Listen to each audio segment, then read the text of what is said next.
सोचिए, एक ऐसा लड़का जो पिछले 9 साल से एक ही गेम खेल रहा है और आखिरकार वो गेम के फाइनल बॉस तक पहुंच जाता है।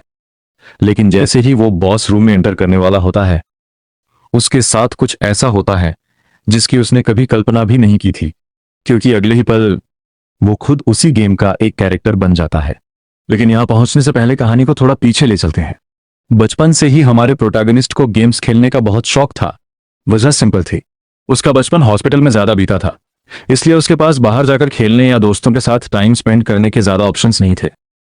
ऐसे में गेम्स ही उसके सबसे बड़े एंटरटेनमेंट बन गए। धीरे धीरे गेम्स उसकी जिंदगी का हिस्सा बन गए। लेकिन सालों तक गेम्स खेलने के बाद एक प्रॉब्लम शुरू हुई।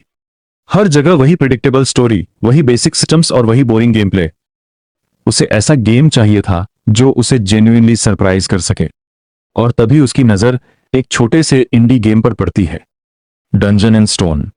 गेम कोई ब्लॉकबस्टर नहीं था। इसके ग्राफिक्स पुराने 2D पिक्सल स्टाइल में थे, कोरियन लैंग्वेज सपोर्ट भी नहीं था और इसे बहुत कम लोग जानते थे। लेकिन सबसे अच्छी बात यह थी कि गेम फ्री था। इसलिए हमारे प्रोटैगनिस्ट ने सोचा, चलो एक बार ट्राई करते हैं। लेकिन उसे क्या पता था कि यही छोटा सा डिसीजन उसकी पूरी जिंदगी बदल देना है। गेम शुरू करते ही उसे पता चलता है कि यह कोई नॉर्मल RPG नहीं है। यहां डेथ का मतलब सीरियस था।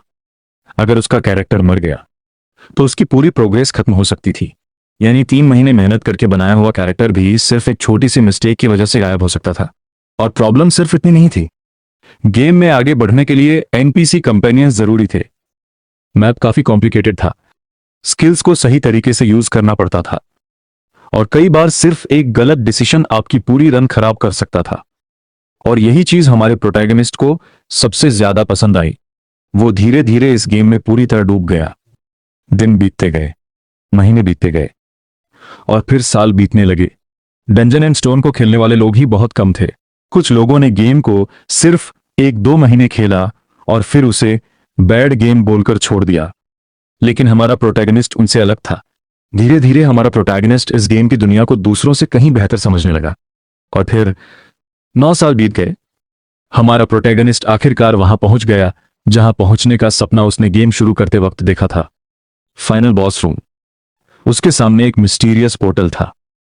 बस एक स्टेप और वो फाइनल बॉस के सामने होता। लेकिन उसके हाथ कांप रहे थे, क्योंकि ये सिर्फ कोई नॉर्मल बॉस फाइट नहीं थी। इस मोमेंट तक पहुंचने में हमारे प्रोटैगनिस्ट की जिंदगी के 9 साल लग चुके थे। अब हमारा प्रोटैगनिस्ट पोर्टल के सामने खड़ा था। वो इंटरैक्ट करता है। स्क्रीन पर मैसेज आता है, do you want to enter. हमारा प्रोटैगनिस्ट बिना सोचे यस दबा देता है। लेकिन तभी एक दूसरा वार्निंग दिखाई देता है, you may not be able to return. हमारा प्रोटैगनिस्ट एक पल भी नहीं रुकता। वो फिर से यस दबा देता है। स्क्रीन ब्लैक हो जाती है, लोडिंग। लेकिन तभी स्क्रीन पर कुछ ऐसा दिखाई देता है जिसे देखकर हमारा प्रोटैगनिस्ट कंफ्यूज हो जाता है, ट्यूटोरियल कंप्लीट। हमारा प्रोटैगनिस्ट सोचता है, ट्यूटोरियल अभी? लेकिन असली शॉक अभी बाकी था, क्योंकि ये वर्ड्स कोरियन में थे। हमारा प्रोटैगनिस्ट हैरान रह जाता है, आखिर ऐसा कैसे हो सकता है? डंजन एंड स्टोन में तो कोरियन लैंग्वेज सपोर्ट था ही नहीं। लेकिन इससे पहले कि वो कुछ समझ पाता, फ्लैश! स्क्रीन से एक बेहद तेज रोशनी निकलती है। हमारे प्रोटैगनिस्ट की आंखें चौंधिया जाती हैं। उसकी कॉन्शियसनेस धीरे धीरे खत्म होने लगती है। अगले ही पल वो बेहोश हो जाता है। और जब हमारे प्रोटैगनिस्ट की आंखें दोबारा खुलती हैं तो वो अपने कमरे में नहीं था। उसके आसपास एक बिल्कुल अननोन वर्ल्ड था। चारों तरफ स्टोन वॉल्स थी, हवा में अजीब सी गंध थी। हमारा प्रोटैगनिस्ट घबराकर अपने शरीर को देखता है। ये उसका शरीर नहीं था। तभी उसे एक भयानक रियलाइजेशन होता है, हमारा प्रोटैगनिस्ट डंजन एंड स्टोन के अंदर आ चुका था। वो कोई लेजेंडरी हीरो नहीं बना था, वो बन चुका था एक बारबेरियन। प्रोटैगनिस्ट सोचता है, पहले सिचुएशन समझो, फिर जितनी हो सके उतनी जानकारी इकट्ठी करो। उसके सामने दर्जनों ताकतवर जंगली लोग खड़े थे। उनके बीच खड़ा एक आदमी, शायद उनका सरदार था। सरदार जोर से कहता है, बधाई हो युवा योद्धाओं, आज से तुम पवित्र स्थान छोड़कर सच्चे योद्धा बनोगे। मेन कैरेक्टर सरदार की बातों को नजरअंदाज करके अपने शरीर को देखने लगता है। उसके हाथ बहुत बड़े थे। वह अपने पूरे शरीर को देखता है, मजबूत मांसपेशियां, अजीब टैटू और किसी जंगली योद्धा जैसा शरीर। मैं सच में गेम की दुनिया में आ गया हूं। तभी सरदार एक और युवक का नाम पुकारता है, करक, फारून का तीसरा बेटा, बाहर आओ। एक युवक आगे बढ़ता है और अपना हथियार चुन लेता है। हमारा मेन कैरेक्टर आसपास की भाषा सुनता रहता है और सोचता है, यह भाषा मैंने अपनी जिंदगी में कभी नहीं सुनी, फिर भी मैं इसे आसानी से समझ पा रहा हूं। तभी सरदार एक नाम लेता है, राफ्डोनिया। इतना सुनते ही उसके बगल में बैठा एक आदमी घबराकर बोलता है, क्या यह डंजन एंड स्टोन है? मैं यहां क्यों हूं? मेन कैरेक्टर उसकी तरफ देखता है और सोचता है, क्या यह भी मेरी तरह दूसरी दुनिया से आया है? लेकिन इससे पहले कि वह कुछ पूछ पाता, एक तेज चमक हुई। अगले ही पल उस आदमी का सिर उसके शरीर से अलग होकर जमीन पर गिर गया। मेन कैरेक्टर कुछ पल तक बिल्कुल शांत खड़ा रहता है। सरदार ठंडे स्वर में कहता है, कदुआ के बेटे ओरियम के शरीर में एक बुरी आत्मा थी। युवा योद्धाओं, उसने जो शब्द कहे हैं उन्हें अपनी याददाश्त से मिटा दो। प्रोटोगोनिस्ट तुरंत असली खतरा समझ जाता है। इस दुनिया में दूसरे दुनिया से आने वाले इंसान को बुरी आत्मा माना जाता है। अगर इन्हें पता चला कि मैं भी दूसरी दुनिया से आया हूं तो मेरा भी यही हाल होगा। वह तुरंत अपने चेहरे के भाव सामान्य कर लेता है। सरदार फिर से नाम पुकारता है। अगला। एक एक करके योद्धा आगे बढ़ते जाते हैं, लेकिन हमारे मेन कैरेक्टर के सामने एक नई समस्या थी। उसे अपना नाम तक नहीं पता। वह बाकी योद्धाओं को ध्यान से देखने लगता है। हर नाम पुकारे जाने के लगभग 2 सेकंड बाद संबंधित व्यक्ति आगे बढ़ रहा था। फिर सरदार जोर से कहता है, ब्योर्न, येंडेल का बेटा। मेन कैरेक्टर मन ही मन गिनता है। 1, 2 सेकंड बीत जाते हैं, कोई आगे नहीं आता। मेन कैरेक्टर तुरंत खड़ा हो जाता है। शायद यही मेरा नाम है। वह कंधे सीधे करके सरदार की तरफ बढ़ता है। प्रोटोगोनिस्ट सोचता है, अगर मेरा अनुमान गलत हुआ तो मैं यहीं मारा जाऊंगा। लेकिन सरदार के चेहरे पर कोई शक नहीं था। सरदार कहता है, युवा योद्धा, अपना हथियार चुनो। मेन कैरेक्टर मन ही मन राहत की सांस लेता है। वह सामने रखे हथियारों को देखता है। तलवार, गदा, भाला, कुल्हाड़ी और कई दूसरे हथियार। मेन कैरेक्टर अपने मन में कहता है, बारबेरियन जादू में कमजोर होते हैं लेकिन शारीरिक रूप से बेहद मजबूत होते हैं, इसलिए मुझे क्लोज कॉम्बैट पर भरोसा करना चाहिए। कुछ देर सोचने के बाद मेन कैरेक्टर अपना हथियार एक डाल को चुन लेता है। सरदार पहली बार थोड़ा हैरान दिखाई देता है। सरदार कहता है, येंडेल के बेटे ब्योर्न, यह तुम्हें एक योद्धा बनाता है। प्रोटोगोनिस्ट सोचता है, कम से कम पहली परीक्षा तो पास हो गई। कमिंग ऑफ एज सेरेमनी सफलतापूर्वक पूरी हुई। नया इक्विपमेंट इंस्टॉल किया गया। Item level +12। फिर स्क्रीन पर जानकारी दिखाई देती है। Bjorn Yandel level 1, body 25, mind 35, ability 1, item level 24, combat index 67। जब ब्योर्न ने पहली बार इस गेम को खेला था तो उसने ग्रेट स्वॉर्ड को चुना था क्योंकि यह कूल था। 2 हाथों वाला हथियार लेकर दुश्मनों के बीच घूमते हुए लड़ने में एक अलग ही रोमांस था। प्रॉब्लम यह थी कि ब्योर्न का बारबेरियन आसानी से मर जाता था। उसे अपने प्रीवियस गेम प्ले से पता था कि बाकी सारी वेपन्स के साथ उसका वही हाल होगा जो पहले गेम में हुआ था। ब्योर्न अपने मन में सोचता है, बारबेरियन की वाइटैलिटी सबसे ज्यादा होती है और उसकी एवरेज स्ट्रेंथ भी ज्यादा होती है। वह एडमेंटियम इक्विपमेंट तक पहन सकता है। इसलिए हथियार चुनने के समय उसने ग्रेट स्वॉर्ड या कोई ब्लेड वेपन नहीं उठाया। उसने शील्ड चुनी। इतना सोचकर हथियार चुनने के बाद ब्योर्न अपनी सीट पर लौट आया। जवानी का जश्न खत्म होने के बाद ब्योर्न बाकी जवान बारबेरियंस के साथ जंगल से निकल पड़ा। कुछ समय बाद उनके सामने एक बड़ी दीवार दिखाई दी। चीफ ने गेट की तरफ देखकर कहा, गेट खोलो। गेट खुला और उसके पार एक ग्रे शहर दिखाई दिया, राफ्डोनिया। अच्छी हालत में सड़कें, पत्थर की इमारतें और उनके बीच आसमान में ऊंचा एक मीनार दिखाई दे रहा था। ब्योर्न ने मन में सोचा, मैंने कभी सपने में भी नहीं सोचा था कि गेम लोडिंग विंडो पर दिखने वाली जगह को सच में देखूंगा। तभी चीफ उनकी तरफ मुड़ा। चीफ ने कहा, वॉरियर्स, छोड़ो, तुम्हारी किस्मत इंतजार कर रही है। बाकी जवान बारबेरियंस चिल्लाते हुए शहर में भागने लगे और ब्योर्न भी उनके पीछे चला गया। लेकिन उसके मन में डर भी था और एक अजीब सा एक्साइटमेंट भी। आखिर वह उसी गेम वर्ल्ड का हिस्सा बन चुका था जिसे उसने सबसे ज्यादा एंजॉय किया था। कुछ समय बाद ग्रुप का नेता अचानक रुक गया। नेता ने कहा, हमें जाना कहाँ है? जाहिर है वो रास्ता भटक गए थे। ब्योर्न ने मन में सोचा, क्या ये लोग पूरी तरह बेवकूफ हैं? इसके बाद एक महिला बारबेरियन इनार को नेता बनाया गया। इनर ने कहा, शायद मैं भी रास्ता नहीं जानती। ब्योर्न ने सोचा, अगर रास्ता ही नहीं पता तो हम अपनी मंजिल तक नहीं पहुंच पाएंगे। ब्योर्न चुपचाप एनार के पास गया। एनार ने कहा, येंडेल के बेटे ब्योर्न, क्या तुम भी मुझे दोषी ठहराने आए हो?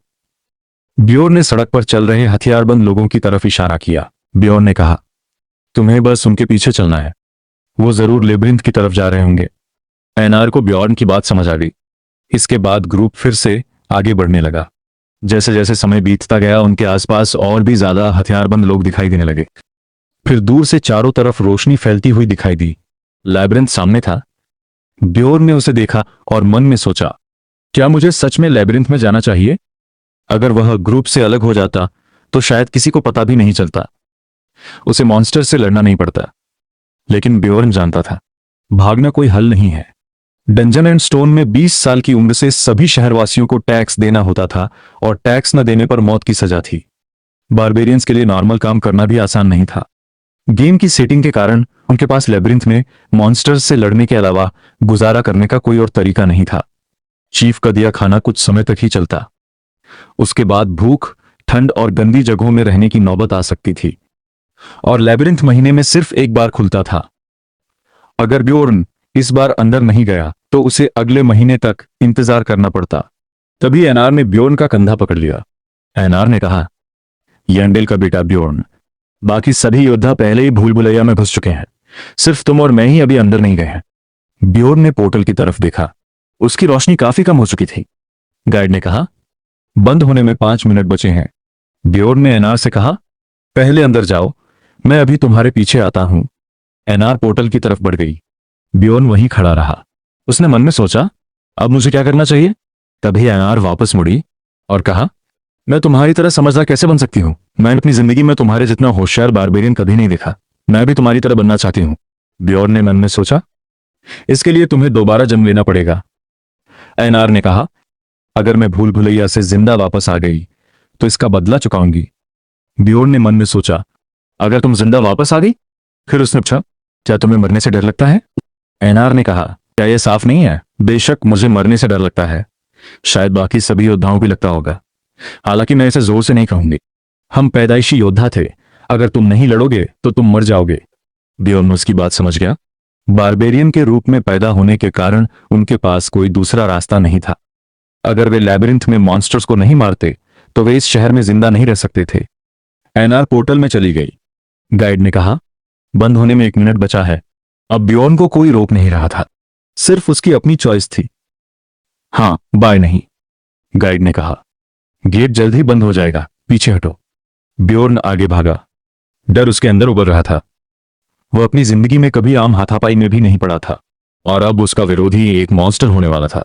और अगले ही पल ब्योर्न पहली मंजिल की क्रिस्टल केव में घुस चुका था। लैबिरिंथ में घुसते ही ब्योर्न को कुछ दिखाई नहीं दिया। वह सोचता है, पहली मंजिल पर क्रिस्टल से रोशनी होनी चाहिए थी, लेकिन यहां पूरा अंधेरा था। शायद स्टार्टिंग लोकेशन ही डार्क जोन में है। कुछ देर बाद उसकी आंखें अंधेरे की आदी हुई। वह शील्ड पकड़े और दीवार को छूते हुए धीरे धीरे आगे बढ़ने लगा। तभी ब्योर्न का पैर ट्रैप में फंस गया। ब्योर्न तुरंत समझ गया, पहली मंजिल पर ट्रैप इस्तेमाल करने वाला मॉन्स्टर सिर्फ गोब्लिन है। उसने खुद को ट्रैप से निकाला और घायल पैर पर दबाव डाला। ब्योर्न गाली देते हुए कहता है, मुझे पता है तुम यही छिपे हो, बाहर आओ और मेरा सामना करो। कोई जवाब नहीं मिला। वह आगे बढ़ता रहा। ब्योर्न चिल्लाता है, बाहर आ कमीने। तभी पीछे से आवाज आई, ग्रक। गॉब्लिन उसका पीछा कर रहा था। ब्योर्न ने जानबूझकर उसे उकसाया। कुछ देर बाद ब्योर्न अचानक जमीन पर गिर गया और मरने का नाटक करने लगा। गॉब्लिन धीरे धीरे उसके पास आया। फिर उसने ब्योर्न पर पत्थर फेंका, यह जानने के लिए कि वो सच में बेहोश है या नहीं। जब ब्योर्न ने कोई प्रतिक्रिया नहीं दी तो गॉब्लिन उसके पास तेजी से बढ़ा। जैसे ही वह करीब आया, ब्योर्न अचानक से उस पर झपटा। पहली कोशिश में गॉब्लिन बच गया, लेकिन अगले ही पल ब्योर्न का शरीर अपने आप उसकी दिशा में बढ़ा और उसने गॉब्लिन को कर लिया। ब्योर्न ने उसे जमीन पर पटक दिया और उसके ऊपर चढ़ गया। ब्योर्न ने लगातार मुक्के बरसाए। कुछ ही देर में गॉब्लिन की हरकतें बंद हो गईं। मसाज आया, तुमने एक गॉब्लिन को हरा दिया है, EXP+1। ब्योर्न ने जमीन से एक छोटा लाल क्रिस्टल उठाया। मसाज आया, आपको ग्रेड 9 का माना स्टोन मिला है। ब्योर्न समझ गया कि यह डंजन एंड स्टोन की करेंसी थी। यह एक लैबिरिंथ है। मरे हुए मॉन्स्टर्स ड्रॉप आइटम छोड़ते हैं, जिनसे ब्रेड और पानी जैसी जरूरत की चीजें बनाई जाती है। ब्योर्न की हालत अब बेहद खराब हो चुकी थी। उसका दाहिना पैर पूरी तरह कट चुका था और लगातार खून बह रहा था। फिर भी वह अंधेरे लैबिरिंथ में रेंगता जा रहा था। उसकी हेल्थ इतनी कम हो गई थी कि सिस्टम ने चेतावनी दे दी थी। हेल्थ 5% से कम है, तुरंत इलाज न मिलने पर कैरेक्टर मर सकता है। लेकिन ब्योर्न रुकने वाला नहीं था। उसके दिमाग में सिर्फ एक बात थी, किसी इंसान तक पहुंचना और किसी तरह इलाज करवाना। वह अपने घायल शरीर को घसीटते हुए आगे बढ़ता रहा। लगातार खून बहने की वजह से उसकी चेतना भी कमजोर होने लगी थी। लेकिन तभी उसे दूर एक रोशनी दिखाई दी और रोशनी के पास उसे इंसान दिखाई दिया। ब्योर्न की बची हुई सारी ताकत वापस आ गई। इंसान, यही उसकी आखिरी उम्मीद थे। वह आवाज लगाने की कोशिश करता है, लेकिन उसके गले से ठीक से शब्द नहीं निकलते। ग्रेव। उसकी आवाज सुनकर सामने खड़े लोग उसकी तरफ देखते हैं। सबसे पहले एक सुनहरे बालों वाला जवान आदमी ब्योर्न के पास आता है। उसके कपड़ों और व्यवहार से साफ पता चलता है कि वह लैबिरिंथ का अनुभवी एडवेंचरर है। वह ब्योर्न को ध्यान से देखता है और तुरंत समझ जाता है कि यह एक नया आदमी है। वह कहता है, तुम एक नए हो। ब्योर्न जवाब नहीं दे पाता। वह बस अपना हाथ आगे बढ़ाता है। उसके हाथ में एक छोटा सा माना स्टोन है। उसका इशारा साफ था, मेरी मदद करो, बदले में यह ले लो। सुनहरे बालों वाला आदमी उसकी हालत देखकर अपनी पार्टी की एक महिला की तरफ मुड़ा है। वह लेडी एर्सिना थी। एर्सिना सफेद कपड़े पहने हुए एक प्रीस्टेस थी। उसका चेहरा शांत और खूबसूरत था, लेकिन ब्योर्न की हालत देखने के बाद भी उसने सीधे कहा, मैं इस पर अपनी बलसिंगस इस्तेमाल नहीं करूंगी। ब्योर्न को यह सुनकर यकीन ही नहीं हुआ। इतनी खराब हालत में पहुंचने के बाद भी उसे मदद नहीं मिल रही थी। लेकिन सुनहरे बालों वाला आदमी शांत रहता है। वह एर्सिना से बहस करने के बजाय अपने दूसरे साथी से पोषण मांगता है। वह आदमी पार्थर्न था, कमर पर तलवार लटकाए हुए एक मजबूत दिखने वाला एडवेंचरर।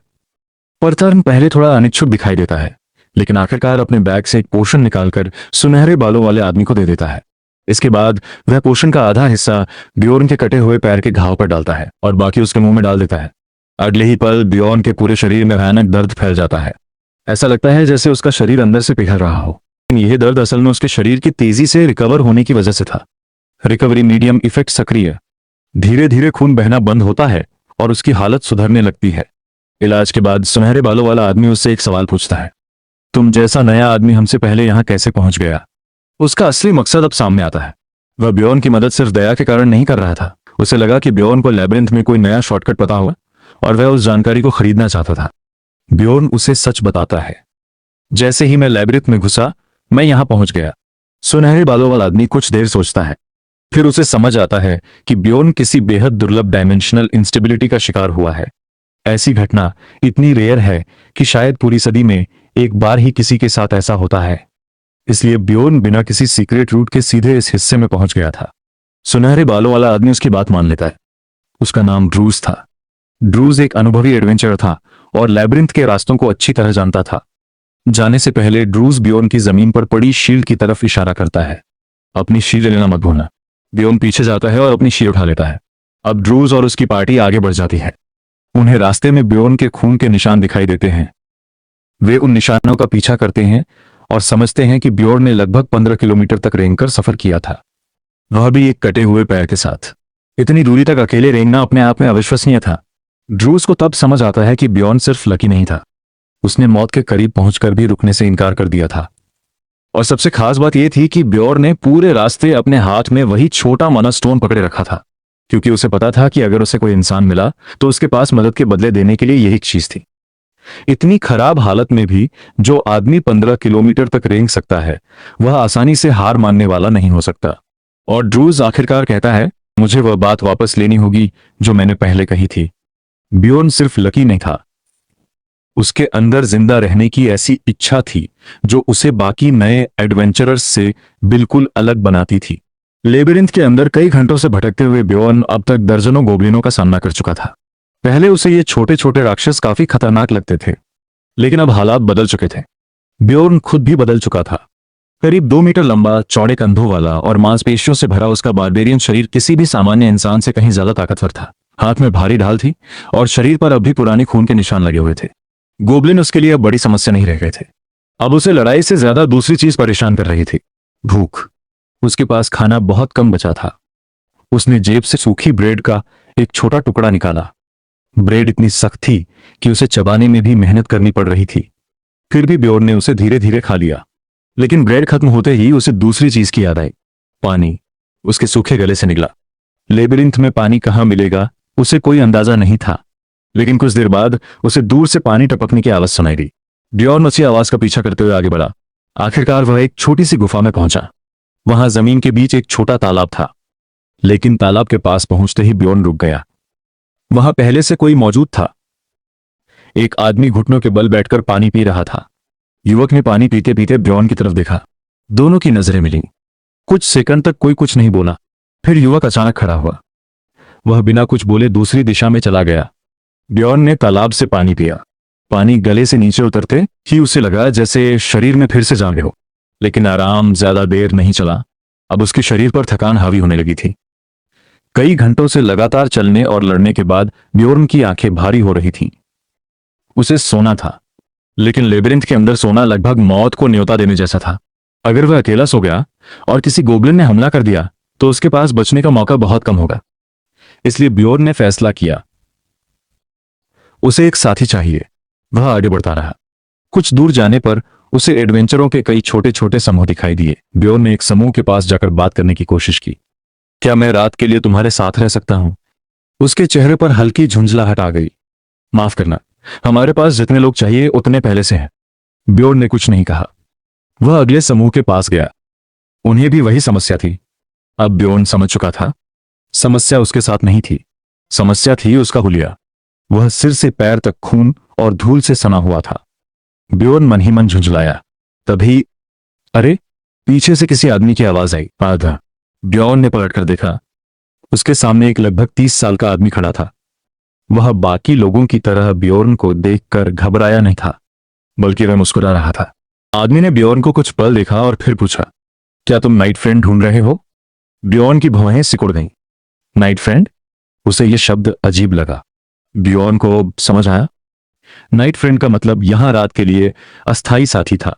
एक ऐसा साथी जिसके साथ दोनों अपनी अपनी अरी में पहरा देते थे। ब्योर्न ने सिर हिलाया। हां, मैं नाइट फ्रेंड ढूंढ रहा हूं। आदमी ने हाथ बढ़ाया। मेरा नाम हास है। ब्योर्न ने उसका हाथ देखा और फिर अपना हाथ आगे किया। ब्योर्न, यानेल का पुत्र। उसने तुरंत आगे की योजना समझा दी। हम दोनों रात में बारी बारी से पहरा देंगे। ब्योर्न ने सिर हिलाया। ठीक है। दोनों को साथ आए ज्यादा समय नहीं हुआ था। फिर भी ब्योर्न के पास कोई दूसरा विकल्प नहीं था। रात होने से पहले उन्होंने पहरे की बारी तय करने के लिए रॉक पेपर सीजर्स खेला और ब्योर्न हार गया। हांस ने मुस्कुराकर कहा, लगता है आज किस्मत मेरे साथ है, तुम पहले पहरा देना। ब्योर्न ने मन ही मन उसे गाली दी। हांस ने फिर अपनी जेब से एक छोटा सा घड़ी जैसा उपकरण निकाला। इसमें समय देख सकते हो। जब छोटी सुई यहां पहुंचे तो मुझे जगा देना। उसने उपकरण ब्योर्न के हाथ में दे दिया। इसके बाद हांस ने अपना कंबल निकाला, उसे शरीर पर डाला और अपना बैग सिर के नीचे रखकर लेट गया। कुछ ही मिनटों में उसकी सांसें धीमी और गहरी हो गई। हांस सो चुका था। अब ब्योर्न अकेला जाग रहा था। धीरे धीरे ब्योर्न को भी नींद आने लगी। उसकी आंखें बंद होने लगी। लेकिन तभी उसके दिमाग में एक बात कौन थी। हांस से उसकी मुलाकात आज ही हुई थी। वह आदमी कितना भी दोस्ताना क्यों न लगे, कितना भी अनुभवी क्यों ना हो, और चाहे उसने अभी तक ब्योर्न के साथ कुछ गलत न किया हो, इसका मतलब यह नहीं था कि उस पर भरोसा किया जा सकता था। ब्योर्न ने आंखें बंद कर लीं और सोने का नाटक करने लगा। लेकिन उसके हाथ में ढाल मजबूती से पकड़ी हुई थी, क्योंकि लेबिरिंथ में असली खतरा हमेशा सामने से हमला नहीं करता था। कभी कभी वह आपके बिल्कुल पास बैठकर आपका भरोसा जीतता था। रात काफी गहरी हो चुकी थी। आग की धीमी रोशनी के पास ब्योर्न जमीन पर लेटा हुआ था। उसे देखकर कोई भी यही समझता कि वह गहरी नींद में सो रहा है, लेकिन ब्योर्न सो नहीं रहा था। वह जानबूझकर खर्राटे ले रहा था। उसकी आंखें बंद थीं, लेकिन उसका ध्यान उसके पास बैठे आदमी पर था। ब्योर्न उस पर पूरी तरह भरोसा नहीं कर रहा था। वह जानबूझकर खुद को कमजोर और असावधान दिखा रहा था। अगर हांस के मन में कोई गलत इरादा था तो वह मौका मिलते ही सामने आ जाना चाहिए था। कुछ समय बाद आदमी उसकी तरफ देखकर कहता है, ब्योर्न, पहरा बदलने का समय हो गया। ब्योर्न सिर हिलाकर कहता है, समझ गया। बूढ़ा जमीन पर आराम से लेट जाता है। वास्तव में कुछ ही मिनटों में बूढ़े की सांसें गहरी और नियमित हो जाती हैं। वह सच में सो चुका था। ब्योर्न मन ही मन झुंझलाता है, मैं पिछले 2 घंटे से इस आदमी पर नजर रखे हुए हूं और यह आराम से सो गया। लेकिन लगातार जागते रहने की थकान अब ब्योर्न पर भी भारी पड़ रही थी। उसकी आंखें धीरे धीरे बंद हो गईं। कुछ देर बाद वह अनजाने में सो गया। अचानक बूढ़ी की आवाज सुनाई देती है, ब्योर्न उठो। ब्योर्न तुरंत आंखें खोलता है। मैं सोया नहीं था। बूढ़ा उसके चेहरे को देखकर मुस्कुराता है और कहता है, यह बात अपने मुंह के आसपास की लार पहुंचने के बाद कहना। ब्योर्न अपना हाथ मुंह के पास ले जाता है। वास्तव में वहां लार लगी हुई थी। साला, मैं सच में सो गया था। उसकी पहरे की पारी खत्म होने में सिर्फ 10 मिनट बाकी थे। पहली बार मिले किसी व्यक्ति के साथ अपनी जान का भरोसा करना ब्योर्न को बिल्कुल समझ नहीं आता था। उसने फिर से सोने का नाटक शुरू कर दिया। ब्योर्न के मन में अब पहले से ज्यादा शक था। बूढ़ा जरूरत से ज्यादा अच्छा व्यवहार कर रहा था, बहुत ज्यादा अच्छा है। ब्योर्न ऐसे लोगों पर भरोसा नहीं करता था। वह खर्राटे लेने का नाटक करता रहा। काफी समय बीत गया। फिर अचानक क्लिक, एक बहुत हल्की आवाज सुनाई दी। ब्योर्न का शरीर तुरंत तन गया। ब्योर्न ने तुरंत आंखें खोली। वही बूढ़ा आदमी उसके ऊपर खड़ा था, लेकिन अब उसके चेहरे पर दोस्ताना मुस्कान नहीं थी। उसके दोनों हाथों में एक भारी 2 हाथ वाला युद्ध हथौड़ा उठा हुआ था। वह सीधे ब्योर्न के सिर पर वार करने वाला था। ब्योर्न का शरीर उसके सोचने से पहले ही बगल की तरफ लुढ़क जाता है। हथौड़ा उसके सिर के ठीक पास जमीन पर आकर लगता है। पत्थर टूट जाते। ब्योर्न एक झटके में उठ खड़ा होता है। बूढ़े के चेहरे पर हैरानी दिखाई देती है। उसे उम्मीद नहीं थी कि ब्योर्न उसका हमला इतनी आसानी से टाल देगा। वह अपनी भारी स्टील की ढाल उठाता है और पूरी ताकत से बूढ़े की ठोड़ी पर दे मारता है। बूढ़ा पीछे लड़खड़ा जाता है, लेकिन उसका शरीर काफी मजबूत था। वह गिरने के बजाय खुद को संभाल लेता है। ब्योर्न तुरंत दूसरा वार करता है। इस बार बूढ़े की नाक से खून बहने लगता है। उसके हाथ से हथौड़ा छूटकर जमीन पर गिर जाता है। बूढ़ा घुटनों के बल गिरते हुए कहता है, रुको, मैं समझा सकता हूं। ब्योर्न उसके सामने ढाल तानकर पूछता है, क्यों? उसके चेहरे पर डर साफ दिखाई दे रहा था। आखिरकार वह कांपते हुए कहता है, तुम्हारा दिल। ब्योर्न की भौहें सिकुड़ जाती हैं। बूढ़ा डरते हुए जवाब देता है, बर्बर का दिल बहुत महंगा बिकता है। कहते हैं कि उसका इस्तेमाल किसी नई जादुई औषधि को बनाने में होता है। अब ब्योर्न को सब समझ आ जाता है। उस बूढ़े की नजरों में वह कोई साथी नहीं था। ब्योर्न अपनी ढाल दोनों हाथों से उठाता है। फिर धड़ाम, ढाल पूरी ताकत से नीचे गिरती है। हड्डियों के टूटने की आवाज रात के सन्नाटे में गूंज जाती है। कुछ क्षण बाद ब्योर्न की आंखों के सामने एक संदेश दिखाई देता है। Status update attribute mind change plus एक परमानेंटली स्टेटस अप्लाइड। ब्योर्न कुछ देर तक उस जगह को देखता रहता है। इस दुनिया में आए उसे अभी सिर्फ 1 दिन हुआ था और अब उसने पहली बार किसी इंसान को मार दिया था, लेकिन उसके पास इस बारे में सोचते रहने का समय नहीं था। ब्योर्न बूढ़े के सामान की तलाशी लेता है। उसे एक बड़ा युद्ध हथौड़ा, कंधे के कवच, चमड़े के जूते, एक कंपास, चाकू, पॉकेट वॉच, पानी की बोतल, बैकपैक, कंबल, कुछ जड़ी बूटियां और पट्टियां, एक पोषण, 6 दिनों का भोजन और रैंक 9 के 32 मेना स्टोन मिलते हैं। ब्योर्न सारा सामान अपने बैग में रख लेता है। वह अपना बैग उठाता है और आगे बढ़ जाता है। इस दुनिया में उसका पहला इंसानी सामना दोस्ती पर खत्म नहीं हुआ था, विश्वासघात पर हुआ था। दूसरे दिन ब्योर्न की हालत पहले दिन से काफी बेहतर थी। अब वह गुफा में बिना लड़खड़ाए चल सकता था। उसके पैरों में चमड़े के जूते थे, कंधों पर स्टील के शोल्डर गार्ड और हाथ में करीब 1 मीटर लंबा भारी लोहे का हथौड़ा था। उसकी पीठ पर अब एक बैग भी था, जिसमें खाना, पानी, दवा और दूसरे जरूरी सामान रखे थे। ब्योर्न को एक चीज लगातार परेशान कर रही थी, नींद। पिछले दिन से वह लगातार लड़ रहा था। उसे मुश्किल से कुछ मिनटों की नींद मिली थी। एक बार तो वह खड़े खड़े ही सो गया था। आखिरकार उसने एक गुफा की दीवार के सहारे बैठकर आराम करने का फैसला किया। बस कुछ देर आंखें बंद कर लेता हूं। उसने ढाल अपने पास रखी और हथौड़ा हाथ में ही पकड़े रखा। उसके साथ कोई नाइट फ्रेंड नहीं था, लेकिन ब्योर्न को इससे ज्यादा फर्क नहीं पड़ा। अगर कोई हमला करेगा भी तो गोब्लिन ही होंगे, और गोब्लिन के हाथ में छोटी छुरी होती थी। कम से कम उससे बचने का मौका था। लेकिन जैसे ही ब्योर्न की आंख लगी, कदमों की आवाज सुनाई दी। उसने तुरंत आंखें खोल दी। एक गोब्लिन उसके करीब आ चुका था। ब्योर्न ने बिना समय गंवाए हथौड़ा उठाया। एक वार में गोब्लिन खत्म। पीछे खड़ा दूसरा गोब्लिन अपने साथी का हाल देखते ही भाग गया। ब्योर्न ने उसे जाने दिया, भाग जा, मेरे पास तुझे पकड़ने की ताकत नहीं है।